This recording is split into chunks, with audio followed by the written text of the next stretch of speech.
నమస్తే welcome to AV news ముందుగా headlines Koheda మండల స్థాయి ముఖ్య నేతలు కార్యకర్తలతో మంత్రి పొన్నం ప్రభాకర్ చిట్చాట్ ప్రతి గ్రామంలో కాంగ్రెస్ పార్టీ జెండా ఎగిరేలా ప్రతి కార్యకర్త పనిచేయాలని సూచన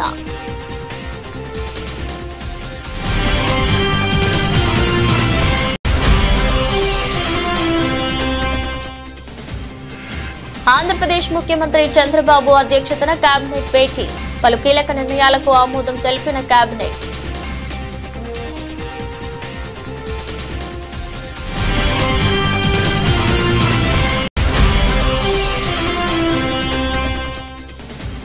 CMR engineering college girls hostel వద్ద ఉద్రిక్తత బాత్రూంలో ఉండగా సిబ్బంది వీడియోలు తీశారని విద్యార్థినుల ఆరోపణ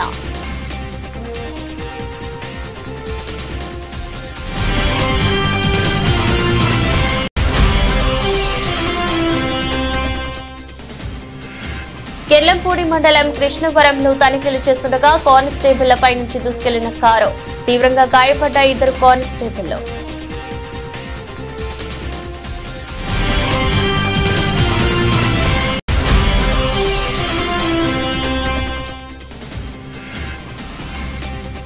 అనంతపురం నగరంలో భారీ అగ్ని ప్రమాదం దగ్ధమైన జేసీ దివాకర్ రెడ్డికి చెందిన ప్రైవేట్ ట్రావెల్స్ బస్సు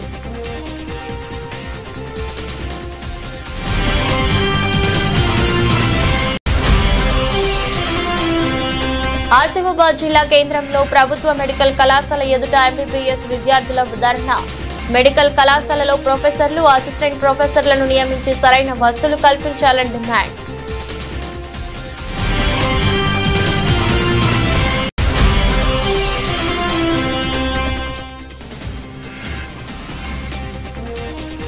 మరోసారి శ్రీవారి ఆలయ గోపురంపై నుంచి విమానం ఆగ్రహం వ్యక్తం చేస్తున్న భక్తులు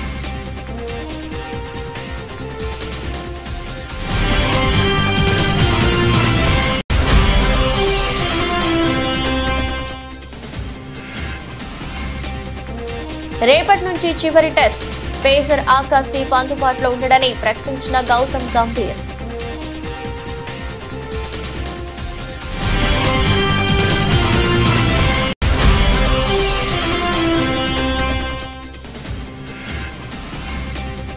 భారీ లాభాల్లోకి దూకిన స్టాక్ మార్కెట్లో ఇన్వెస్టర్లకు డబ్బులు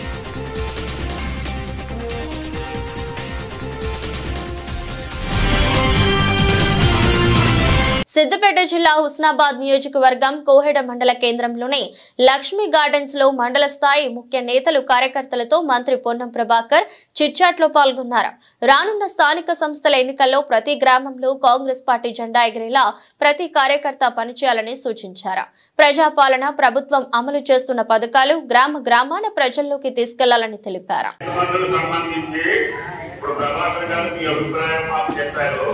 ఈ రోజు మీటింగ్ ఉంది. మీ అభిప్రాయం ప్రకారంగా జరుగుతుంది. ఏ మాత్రం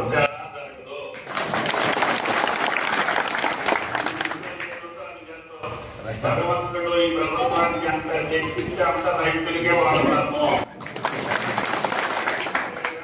మీ జేబులో పెట్టాము. కరెంటు కాకుండా పథకాలకు కాకుండా వేరే పథకాలకు కాకుండా ఈ ఒక్క రైతు జేబులోకే 30,000 కోట్లు వచ్చాయి. అది 10 ఏళ్ళు పరిపాలించి అవసరమైనప్పుడల్లా ఇచ్చుకుంటా పనికిరాని కూడా ఇచ్చారు. నేను పంట చేసిన రైతుకి ఎంత ఉంటే అంత చేయాలనేది నా ప్రతిపాదన.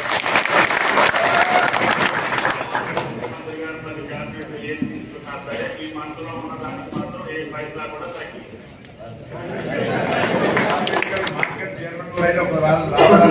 అందరి తరఫున సైదాపూర్ మార్కెట్ జనరల్ చార్జ్ తీసుకొని మీరు ప్రమాణ స్వీకార కార్యక్రమం కూడా వెయిట్ చేస్తారు. అందరి పక్షాలు ఒకసారి తప్పట్లు కొట్టి గట్టిగా సాధన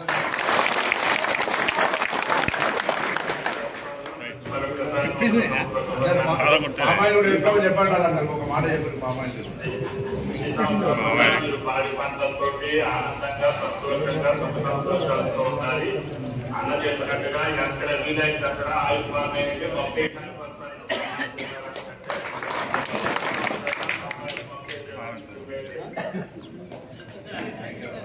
ఆంధ్రప్రదేశ్ ముఖ్యమంత్రి చంద్రబాబు అధ్యక్షతన జరుగుతున్న ఏపీ కేబినెట్ భేటీలో పలు కీలక నిర్ణయాలకు ఆమోదం లభించింది. రాజధాని అమరావతిలో 2 ఇంజనీరింగ్ కాలేజీల నిర్మాణంతో పాటు 2733 కోట్లతో చేపట్టనున్న పనులకు కేబినెట్ ఓకే చెప్పింది. సిఆర్డీఏ 44వ సమావేశంలో నిర్ణయించిన 2 పనులకు కూడా ఆమోద ముద్ర వేసింది. మున్సిపల్ చట్ట సవరణ ఆర్డినెన్స్ కు అంగీకారం తెలిపింది. దీంతో భవనాలు, లేఅవుట్ల అనుమతుల జారీ బాధ్యత మున్సిపాలిటీలకు కట్టబెట్టినట్టయింది. వెలగపూడిలోని సచివాలయంలో గురువారం ఉదయం 11 గంటలకు కేబినెట్ సమావేశం ప్రారంభమైంది. ఇందులో డిప్యూటీ సీఎం పవన్ కళ్యాణ్, మంత్రులు సిఎస్ విజయానంద్, ప్రభుత్వ సలహాదారులు పాల్గొన్నారు. ఈ సమావేశంలో పిఠాపురం ఏరియా డెవలప్మెంట్ అథారిటీతో కొత్తగా 19 పోస్టుల ఏర్పాటుకు మంత్రివర్గం ఆమోద ముద్ర వేసింది. తిరుపతి ఈఎస్ఐ ఆసుపత్రి పడకలను 100కు పెంచాలన్న ప్రతిపాదనకు ఆమోదం తెలిపింది. వీటితో పాటు రామాయపట్నంలో బీపీసీఎల్ రిఫైనరీ, కాకినాడలో గ్రీన్ అమోనియా ప్లాంట్ ఏర్పాటు, ఎస్ఐపిబి ఆమోదించిన 1,82,162 కోట్ల పెట్టుబడులు, చిత్తూరు జిల్లాలో హోంశాఖ ఐఆర్ బెటాలియన్ ఏర్పాటుకు కేటాయించనున్న స్థలంపై చర్చ జరుగుతుందని సమాచారం. మేడ్చల్ సీఎంఆర్ ఇంజనీరింగ్ కాలేజీ వద్ద తీవ్ర ఉద్రిక్తత వాతావరణం చోటు చేసుకుంది. గర్ల్స్ హాస్టల్ ఎదుట విద్యార్థినులు పెద్ద ఎత్తున ఆందోళనకు దిగారు. హాస్టల్ బాత్రూముల్లో సీసీ కెమెరాలు పెట్టారంటూ విద్యార్థినులు ఆందోళన బాట పట్టారు. తాము స్నానం చేస్తుండగా వీడియోలు రికార్డు చేస్తున్నారంటూ సంచలన ఆరోపణలు చేస్తున్నారు. విద్యార్థినుల ఆందోళనలతో పోలీసులు ఘటనా స్థలానికి చేరుకున్నారు. వారి ఫిర్యాదు మేరకు దర్యాప్తు చేపట్టారు. అయితే హాస్టల్లో వంట చేసే వారిపై పోలీసులు అనుమానం వ్యక్తం చేస్తున్నారు. ఈ మేరకు 4 అనుమానితులను అదుపులోకి తీసుకుని విచారణ చేస్తున్నారు. కాగా ఈ ఘటన స్థానికంగా తీవ్ర కలకలం రేపుతోంది. కాగా బాత్రూముల్లో సీసీ కెమెరాలు పెట్టారంటూ నిన్న బుధవారం రాత్రి నుంచి విద్యార్థినులు ఆందోళనకు చేపట్టారు. విషయం తెలుసుకున్న ఎన్ఎస్యుఐ నాయకులు విద్యార్థినులను కలిశారు. అనంతరం వారితో కలిసి నేడు హాస్టల్ ఎదుట మళ్లీ నిరసనకు దిగారు. నిందితులను తక్షణమే పట్టుకుని కఠినంగా శిక్షించాలని డిమాండ్ చేస్తూ వి వాంట్ జస్టిస్ అంటూ పెద్ద ఎత్తున అన్నాదాలు చేస్తున్నారు. హాస్టల్ వార్డెన్ ప్రీతి బయటకు రావాలని డిమాండ్ చేశారు. మరోవైపు టీవీలు, వార్తాపత్రికల ద్వారా విషయం తెలుసుకున్న విద్యార్థినుల తల్లిదండ్రులు హుటాహుటిన కళాశాల వద్దకు చేరుకున్నారు. దీంతో కన్నవారిని చూసిన విద్యార్థినులంతా బోరున విలపించారు. తమకు అన్యాయం జరిగిందంటూ అంతా కలిసి పెద్ద ఎత్తున ఆందోళనకు దిగారు. మరోవైపు మేడ్చల్ ఏసీపీ శ్రీనివాసరెడ్డి తన సిబ్బందితో కలిసి హుటాహుటిన సీఎంఆర్ కళాశాల వద్దకు చేరుకుని విద్యార్థులతో మాట్లాడి ఆందోళన విరమించాలని కోరారు. అయితే నిందితులను పట్టుకునే వరకు నిరసన విరమించేది లేదని యువతులు తేల్చి చెప్పారు. దీంతో విద్యార్థినుల తల్లిదండ్రులతో ఏసీపీ మాట్లాడారు. ఆందోళన విరమించేలా నచ్చజెప్పాలని విజ్ఞప్తి చేశారు. అయితే విద్యార్థినులు మాత్రం వెనక్కి తగ్గడం లేదు. ఈ మేరకు 4 అనుమానితులను పోలీసులు అదుపులోకి తీసుకున్నారు.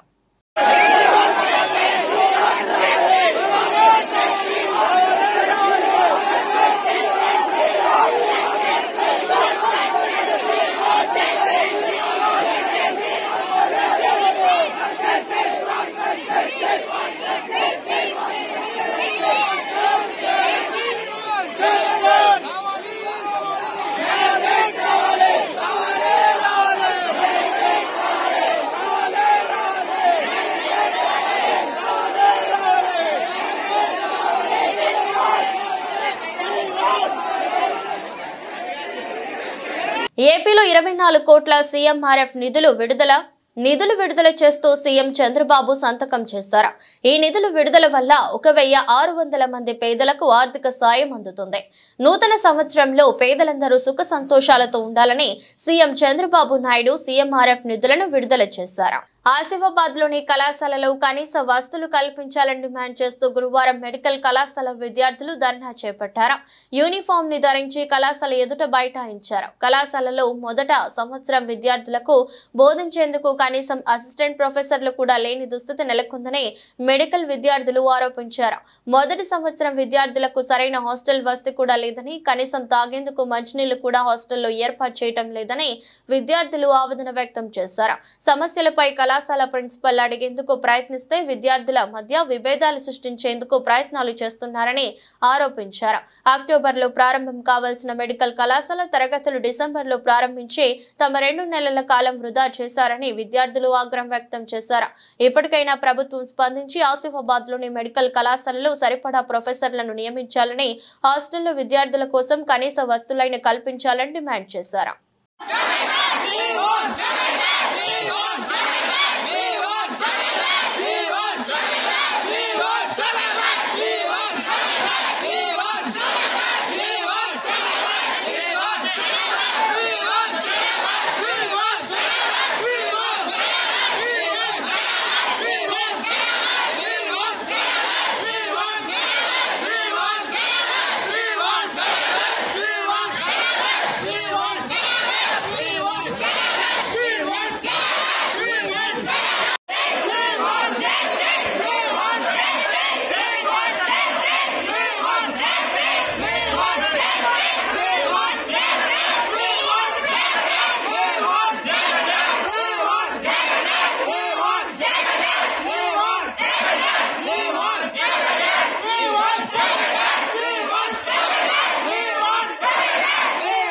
వాహనాలు తనిఖీ చేస్తున్న పోలీసులపై నుంచి దూసుకెళ్లిందో కారు. ఈ ఘటనలో 2 కానిస్టేబుళ్లు తీవ్రంగా గాయపడ్డారు. న్యూ ఇయర్ వేళ కాకినాడలో జరిగిన ఈ ఘటన స్థానికంగా కలకలం రేపింది. కిర్లంపూడి మండలం కృష్ణవరంలో మంగళవారం రాత్రి జాతీయ రహదారిపై పోలీసులు వాహన తనిఖీలు చేపట్టారు. ఈ క్రమంలో అర్ధరాత్రి దాదాపు 1 గంట సమయంలో విశాఖపట్నం వైపు నుంచి రాజమహేంద్రవరం వైపు వెళ్తున్న కారును ఆపారు. రోడ్డు పక్కన ఆపుతున్నట్టు నటించిన డ్రైవర్ ఒక్కసారిగా వేగం పెంచి ముందుకు పోనిచ్చాడు. దీంతో వాహనం ముందు నిల్చున్న కిర్లంపూడి పోలీస్ స్టేషన్ కానిస్టేబుల్ రాజీ లోవరాజుతో పాటు మరో కానిస్టేబుల్ పై నుంచి కారు దూసుకెళ్లింది. తీవ్రంగా గాయపడిన ఇద్దరిని వెంటనే ఆసుపత్రికి తరలించారు. మరోవైపు కానిస్టేబుళ్లను ఢీకొట్టి వెళ్లిన కారు డ్రైవర్ రాజానగరం సమీపంలోనే కెనాల్ రోడ్డులో వాహనాన్ని వదిలి పరారయ్యాడు. డ్రైవర్ తో పాటు ఇతర నిందితులు పశ్చిమ గోదావరిలో పోలీసులకు చిక్కినట్టు తెలిసింది. కాగా నిందితులు వదిలి వెళ్లిన కారు ఉత్తరప్రదేశ్ లో రిజిస్టర్ అయింది. అందులో గంజాయి రవాణా చేస్తున్నట్టు పోలీసులు అనుమానిస్తున్నారు. కేసు నమోదు చేసుకున్న పోలీసులు దర్యాప్తు చేపట్టారు. పెండింగ్ లో ఉన్న 3 నెలల వేతనాలు 2 నెలల ఏరియన్స్ వెంటనే చెల్లించాలని డిమాండ్ చేస్తూ కామారెడ్డి మున్సిపల్ కార్యాలయం ముందు వాటర్ మ్యాన్, ఎలక్ట్రిసిటీ సిబ్బంది, శానిటరీ కార్మికులు ధర్నా చేపట్టారు. అనంతరం మున్సిపల్ కమిషనర్ కు ఫిర్యాదు చేశారు. ఈ సందర్భంగా కార్మిక సంఘం నాయకులు మాట్లాడుతూ 15 రోజుల్లో రాష్ట్ర ప్రభుత్వం స్పందించి తమ సమస్యలను పరిష్కరించాలని, లేదంటే మెరుపు సమైక్యన సిద్ధమని హెచ్చరించారు. సుప్రీంకోర్టు ఆదేశానుసారం శ్రమకు తగ్గ వేతనం ఇవ్వాలని డిమాండ్ చేశారు. ఈరోజు కామారెడ్డి పురపాలక సంఘం నందు పనిచేసేటువంటి వాటర్ వర్క్స్, ఎలక్ట్రీషియన్ మరియు కార్యాలయంలో పనిచేసే సిబ్బంది మరియు శానిటరీ సిబ్బంది అందరం కలిసి మాకు చెల్లించవలసి బకాయి పడినటువంటి 3 నెలల వేతనాలు మరియు 2 నెలల ఏరియర్స్ కూడా చెల్లించాలని కోరుతూ మేము ఈరోజు కమిషనర్ గారిని కలిసి వినతి పత్రం ఇవ్వడం జరిగింది. మరి అక్టోబర్, నవంబర్, డిసెంబర్ ఏకంగా 3 నెలల నుంచి వేతనాలు లేక అనుమతించిపోతున్నారు కార్మికులు. దీని విషయంలో పలుమార్లు గతంలో కూడా అధికారులను కలిసినాం, మరియు పాలకవర్గాన్ని, చైర్పర్సన్ పాలకవర్గాన్ని కూడా కలిసినాం. ఇప్పటి వరకు మాకు సమన్యాయం జరగలేదు. వేతనాల విషయంలో కూడా మా కార్మికులు ఎదుర్కొంటున్నటువంటి బాధలు మామూలు కాదు, అంత ఇంత ఇబ్బంది కాదు. కాబట్టి ఈ యొక్క 3 నెలల వేతనాలు, 2 నెలల ఏరియర్స్ ఏవైతున్నాయో ఖచ్చితంగా చెల్లించే విధంగా చర్య తీసుకోవాలని చెప్పి వినతిపత్రం ఇవ్వడం జరిగింది. అలాగే జీవో నంబర్ 60 ప్రకారము వాటర్ వర్క్స్ కానీ, తర్వాత కార్యాలయంలో కానీ, తర్వాత ఇంకా ఏ డిపార్ట్మెంట్లో కానీ ఒక టెక్నికల్, నాన్ టెక్నికల్ ఇష్యూలో కూడా కార్మికులకు జీతాలు పెంచి తీసుకునేటువంటి ఒక జీవో నంబర్ 60 ఏదైతుందో దానిని దుమారగా చేస్తూ కొంతమంది పైరవులు చేయించుకొని ఒక 4 కార్మికులు వాళ్ళు సెమీ స్కిల్డ్ అని ఎలాంటి గుర్తింపు, ఎలాంటి టెక్నికల్ పత్రాలు లేకుండా వాళ్ళు పైరవులు చేసుకొని వాళ్ళు చేసుకోవడం జరిగింది. దాన్ని మేము పూర్తి వ్యతిరేకిస్తున్నాము. దాని విషయంలో కూడా కమిషనర్ కూడా పూర్తి హామీ ఇచ్చి అలాంటివి నేను స్వీకరించను, ఖచ్చితంగా పక్కా పెడతానని చెప్పేసి చెప్పడం జరిగింది. కాబట్టి ఈ ఇష్యూలో కూడా అందరికీ కార్మికులకు సమన్యాయం జరగాలని మేము కోరుకుంటున్నాం. ఏటీస్ తరఫున నేను కోరుకుంటున్నాను. మళ్ళీ అలాగే ఇది ఒక జీతాలు ఏదైతే విషయంలో ఉన్నదో జీతాల విషయంలో మాత్రం కాంప్రమైజ్ అయ్యే ప్రసక్తి లేదు. 3 నెలలు అవుతుంది. 3 నెలల నుంచి కూడా ఏం తిని ఉంటారు అనేది కనీసం ఒక మంచి మనసు అవగాహన లేకుండా పోయిన సందర్భాలలో మేము విధిలేని పరిస్థితులలో ఇలా మేము కార్యాలయానికి రావడం జరిగింది. రేపు రాబోయే రోజులలో కూడా, ఈ వారం 15 రోజులలో కూడా ఖచ్చితంగా మాకు వేతనాలు ఇక్కడ చెల్లించే పక్షంలో ఉంటాయి. మేము మెరుపు సమ్మె కూడా వెనుకాడమని మేము తెలియజేస్తున్నాము. కాబట్టి కార్మికుల విషయంలో కూడా రాష్ట్ర ప్రభుత్వము ఏదైతే ఉందో మా పట్ల, మున్సిపల్ కార్మికుల పట్ల సానుకూలంగా స్పందించాలి. మరి 30-30 సంవత్సరాల నుంచి పనిచేస్తున్న కార్మికులందరినీ కూడా రెగ్యులర్ చేయాలని మేము కోరుతున్నాము. మరి సుప్రీంకోర్టు ఇచ్చినటువంటి రూల్ ప్రకారం ఏదైతే ఉందో సమాన పనికి సమాన వేతనం, ఆ సుప్రీంకోర్టు ఇచ్చిన రూల్ ప్రకారం ఒక పర్మనెంట్ కార్మికులకు ఇచ్చే వేతనం కదే, పని కదే, మరి టెంపరరీ కార్మికులు, అవుట్సోర్సింగ్ కార్మికులు చేసే పని కూడా కదే. సో ఇద్దరికి ఒకే పని ఉన్నప్పుడు వేతనాల్లో తేడా ఉండకూడదు. శ్రీశైలంలో డైరెక్టర్ ఆఫ్ రెవెన్యూ ఇంటెలిజెన్స్ అధికారులు మెరుపు దాడులు చేశారు. సముద్ర గర్భంలో లభించేటటువంటి కోరల్స్ జాతికి చెందిన వాటిని సేకరించి వాటిని విక్రయిస్తున్నట్లుగా సమాచారం అందడంతో డైరెక్టరేట్ ఆఫ్ రెవెన్యూ ఇంటెలిజెన్స్ అధికారులు దాడులు చేసినట్టుగా తెలుస్తోంది. కర్ణాటకలో ఈ ముఠాకు సంబంధించిన కొందరు నిందితులు అందించిన సమాచారంతో ఒంగోలు, నంద్యాల జిల్లాల్లో దాడులు నిర్వహించారు. శ్రీశైలంలో వీటి విక్రయాలు జరుగుతున్న దుకాణాలపై దాడులు చేసి సున్నిపెంటకు చెందిన వెంకటరమణ, రామాంజనేయులు అనే ఇద్దరిని అదుపులోకి తీసుకుని రిమాండ్ కు చేసినట్లుగా అధికారులు తెలిపారు. సముద్ర భూగర్భంలో ఉండే ఈ జీవరాశులను సేకరించడం అన్నదే వైల్డ్ లైఫ్ యాక్ట్ ప్రకారం నేరమని, పులులు, సింహాలు, జింకలు లాంటి మృగాలను వేటాడితే ఎలాంటి చట్టాలు వర్తిస్తాయో ఆ చట్టాల కింద కేసులు నమోదు చేసి శిక్షించడం జరుగుతుందని అధికారులు తెలుపుతున్నారు. వీటిని ఇంద్రజాలం, దృష్టి ఆకర్షణ పేరుతో వెరమ్స్ వేసి అమ్మకాలు జరుపుతున్నట్టు సమాచారంతో దాడులు జరిపినట్టు స్థానిక ఫారెస్ట్ అధికారులు తెలిపారు.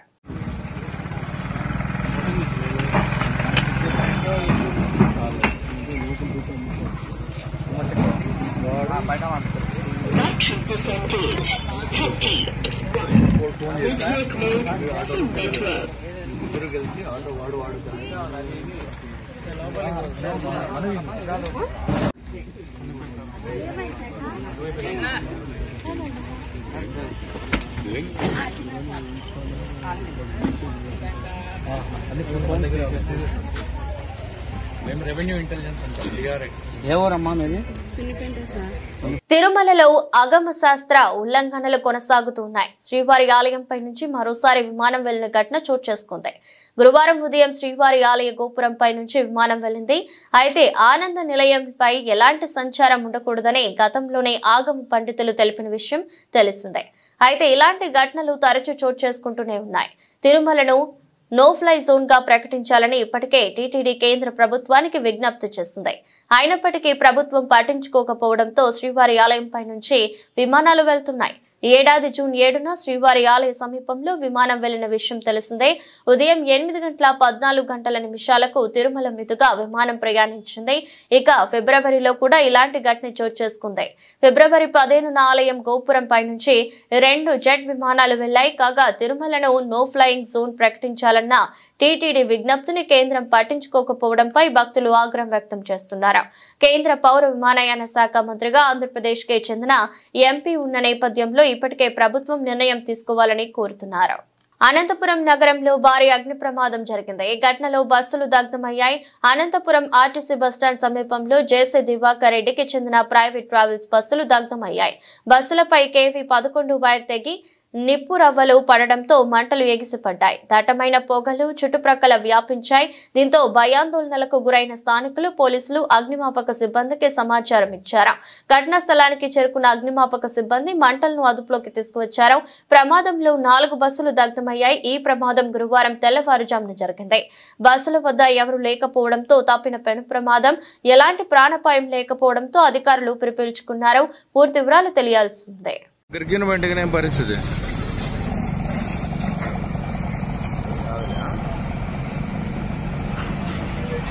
పైన ఈడ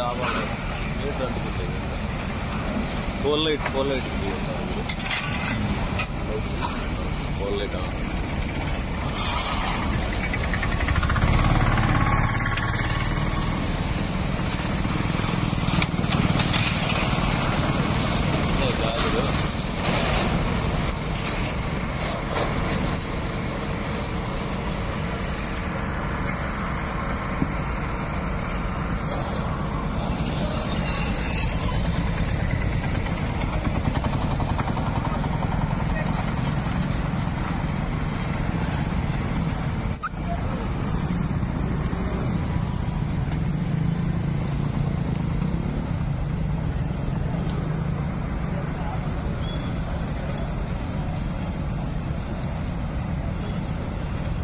టాలీవుడ్ నటుడు ఫిష్ వెంకట్ గత కొంతకాలంగా అనారోగ్యంతో బాధపడుతున్న విషయం తెలిసిందే.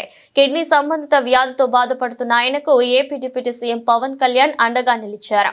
ఈ విషయాన్ని ఆయన తాజాగా ఓ వీడియో ద్వారా వెల్లడించారు. అనారోగ్యం కారణంగా సినిమాలకు దూరం కావడంతో వెంకట్ ఆర్థికంగానూ ఇబ్బందులు ఎదుర్కొంటున్నారు.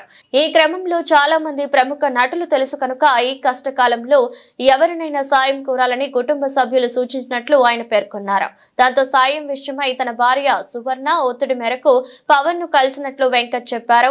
పవన్ ను కలిసి తన అనారోగ్య సమస్యను వివరించడంతో వెంటనే అన్ని విధాల సాయం చేస్తానని హామీ ఇచ్చారని ఆయన తెలిపారు. అలాగే తన ఆర్థిక ఇబ్బందులను గమనించి తన బ్యాంకు ఖాతాలో వెంటనే 2 లక్షలు జమ చేయించారని వెంకట్ పేర్కొన్నారు. తనను ఈ కష్టకాలంలో ఆదుకున్న పవన్ కళ్యాణ్, ఆయన కుటుంబం ఎప్పుడూ ఆనందంగా ఉండాలని దేవుణ్ణి కోరుకుంటున్నానని ఫిష్ వెంకట్ భావోద్వేగానికి గురయ్యారు. ఈ వీడియోను పవన్ అభిమానులు షేర్ చేయగా వైరల్ అవుతోంది. హాయ్ ఫ్రెండ్స్, అందరికీ హృదయపూర్వక నమస్కారం. నేను మీ ఫిష్ వెంకట్.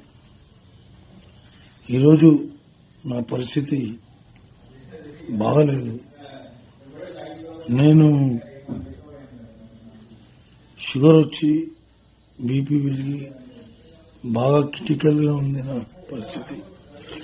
అట్లనే కిడ్నీలు కూడా ఫెయిల్ అయ్యి day by day daily dialysis జరుపుకుంటున్నా.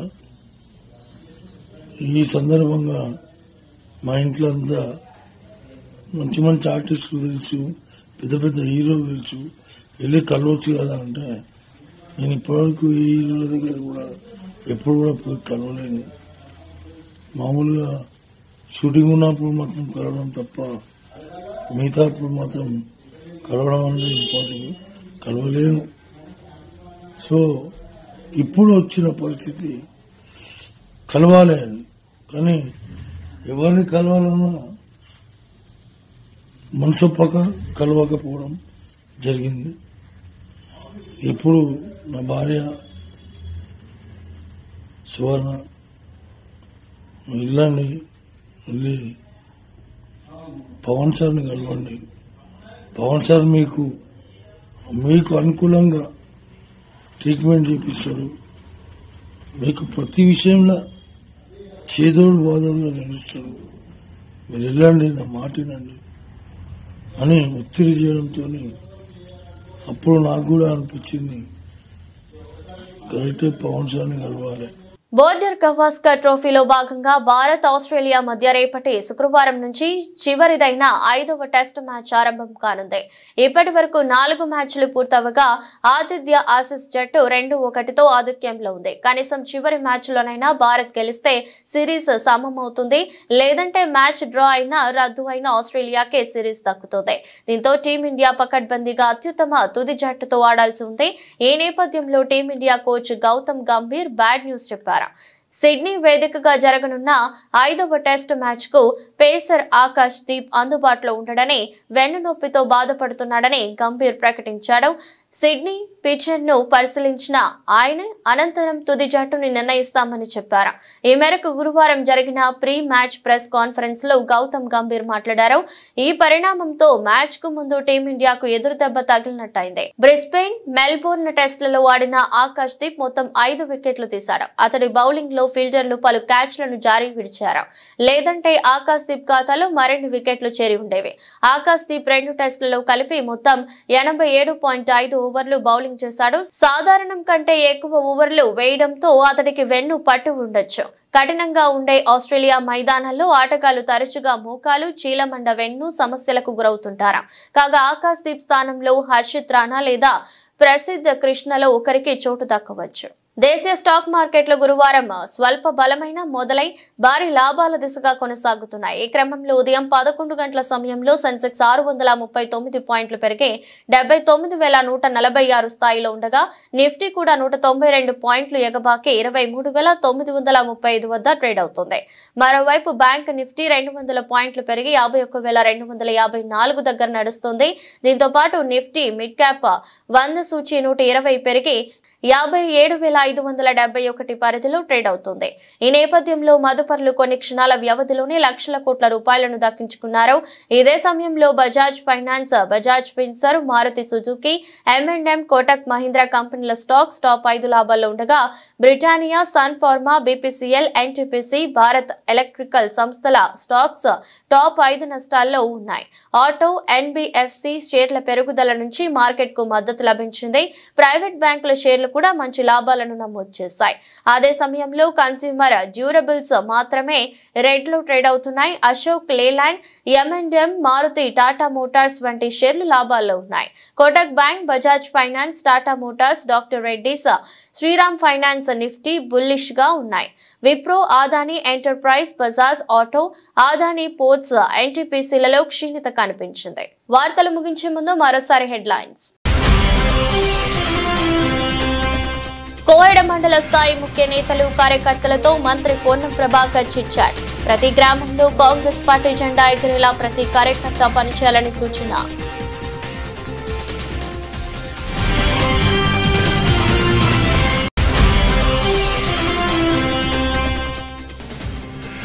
Andhra Pradesh ముఖ్యమంత్రి చంద్రబాబు అధ్యక్షతన కేబినెట్ భేటీ, పలు కీలక నిర్ణయాలకు ఆమోదం తెలిపిన కేబినెట్.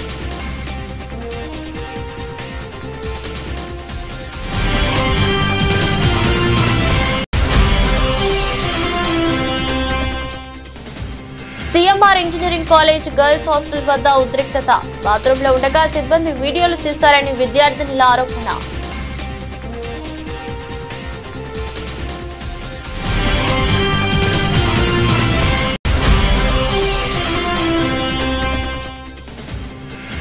కెర్లంపూడి మండలం కృష్ణవరంలో తనిఖీలు చేస్తుండగా కానిస్టేబుళ్లపై నుంచి దూసుకెళ్లిన కారు, తీవ్రంగా గాయపడ్డ 2 కానిస్టేబుళ్లు.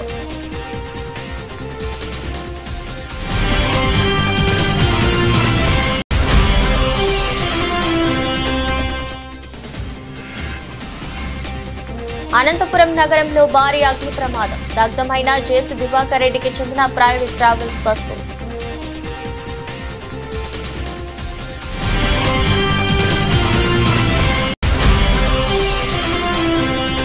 ఆసిఫాబాద్ జిల్లా కేంద్రంలో ప్రభుత్వ మెడికల్ కళాశాల ఎదుట ఎంబీబీఎస్ విద్యార్థుల ధర్నా. మెడికల్ కళాశాలలో ప్రొఫెసర్లు, అసిస్టెంట్ ప్రొఫెసర్లను నియమించి సరైన వసతులు కల్పించాలని డిమాండ్.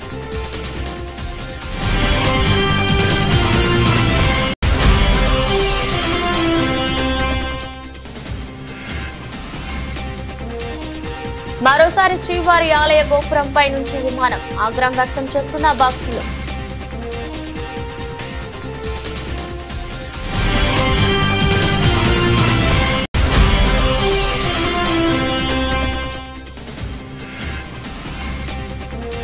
రేపటి నుంచి చివరి టెస్ట్, పేసర్ ఆకాశ్దీప్ అందుబాటులో ఉండడని ప్రకటించిన గౌతమ్ గంభీర్.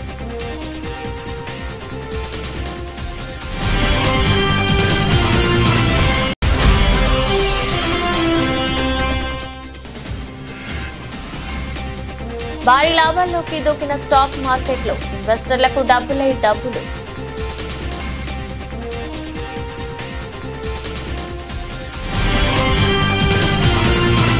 ఇది రోజు బులెటిన్. మరో బులెటిన్లో మళ్ళీ కలుద్దాం. అంతవరకు సెలవు, నమస్కారం.